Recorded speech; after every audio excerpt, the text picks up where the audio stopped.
Welcome to the Enterprise Management Course lesson, Introduction to the Department of State Culture.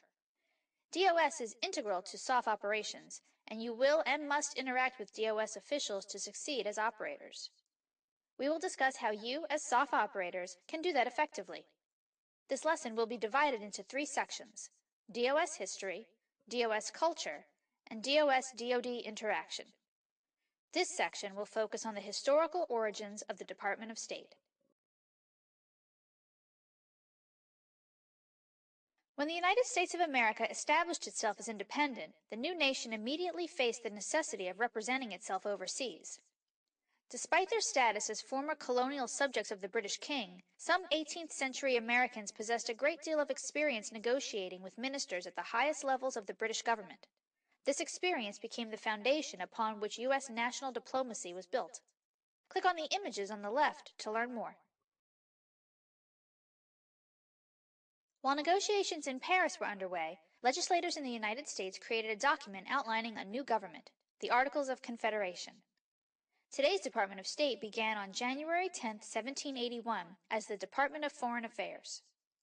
Shortly after approval of the resolution, Congress elected Robert R. Livingston of New York as the first Secretary for Foreign Affairs. The new Constitution of 1789 allotted significantly more responsibility for foreign affairs to the federal government. Article 2, Section 2 of the Constitution gave the President the power to make treaties with the advice and consent of the Senate. On May 19, 1789, James Madison proposed the creation of a Department of Foreign Affairs under the leadership of a Secretary of State for Foreign Affairs.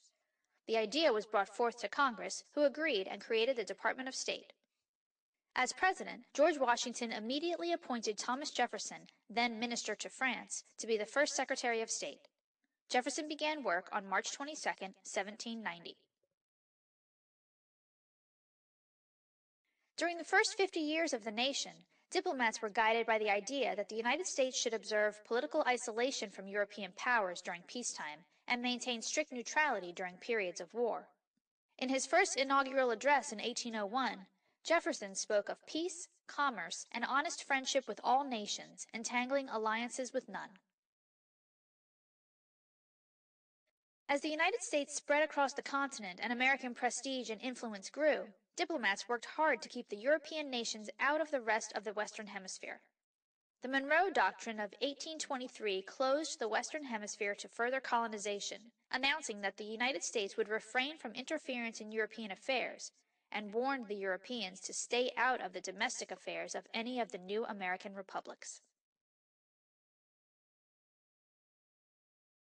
In 1898, U.S. domestic support for the independence of Cuba enmeshed the United States in a struggle with Spain over the fate of the island nation.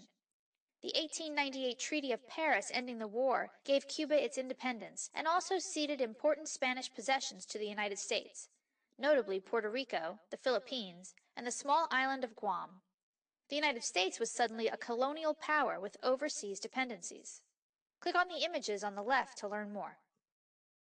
In 1904, to protect American interests in the Western Hemisphere against European colonization, President Roosevelt stated, "In the Western Hemisphere, the adherence of the United States to the Monroe Doctrine may force the United States, however reluctantly, in flagrant cases of such wrongdoing or impotence, to the exercise of an international police power." When war broke out in 1914 between the Allied powers, Great Britain, France, Russia, Japan, and later Italy, and the Central Powers, Germany, Austria-Hungary, and Turkey, the United States announced a policy of strict neutrality in keeping with tradition. A tense diplomatic conflict with Germany over the legality of unrestricted submarine warfare against neutral shipping, and President Wilson's vision of shaping an effective peace settlement caused the United States to enter the war in April 1917. Wilson's 14 points, 1918, created an international balance and the League of Nations, and more importantly, shifted the United States' course from isolation toward engagement. The United States in the post-World War II era recognized that to protect its interests, involvement in global affairs was inevitable. Two key policies, the Marshall Plan and the formation of NATO, demonstrated this commitment.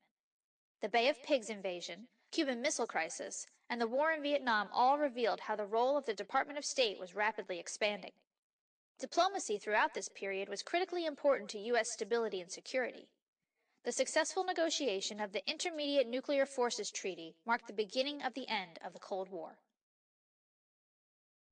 From condemning human rights violations in China, Tiananmen Square, to ending apartheid in South Africa, the Department of State played a critical role in the stabilization of world affairs.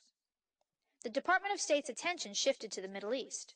A policy success of this time period was the Department of State orchestrating the diplomacy for the Grand Coalition's effective air campaign in January 1991, which was followed by Operation Desert Storm, a 100-hour land war which expelled Iraqi forces from Kuwait. Click on the images to the left to learn about the U.S. State Department from the end of the Cold War to the present.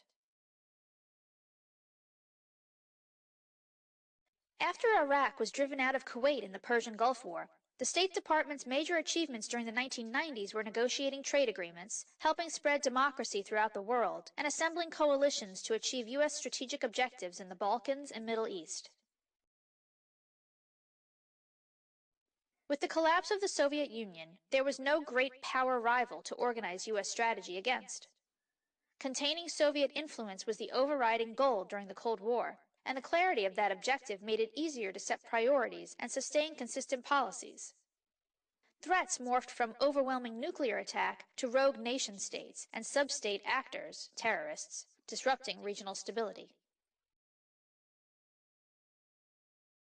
After the terrorist attacks in September 2001, the State Department organized coalitions against al-Qaeda and the Taliban in Afghanistan, and later put together a coalition of nations to invade Iraq. It is now leading and helping to maintain coalitions against al-Qaeda, ISIS, and other terrorist groups around the world, coordinating U.S. support to allies to help aid them in their fight.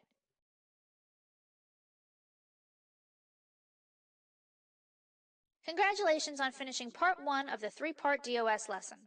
In this lesson, you learned about the historical origins of the Department of State. Please close this lesson and start Part 2 when you are ready.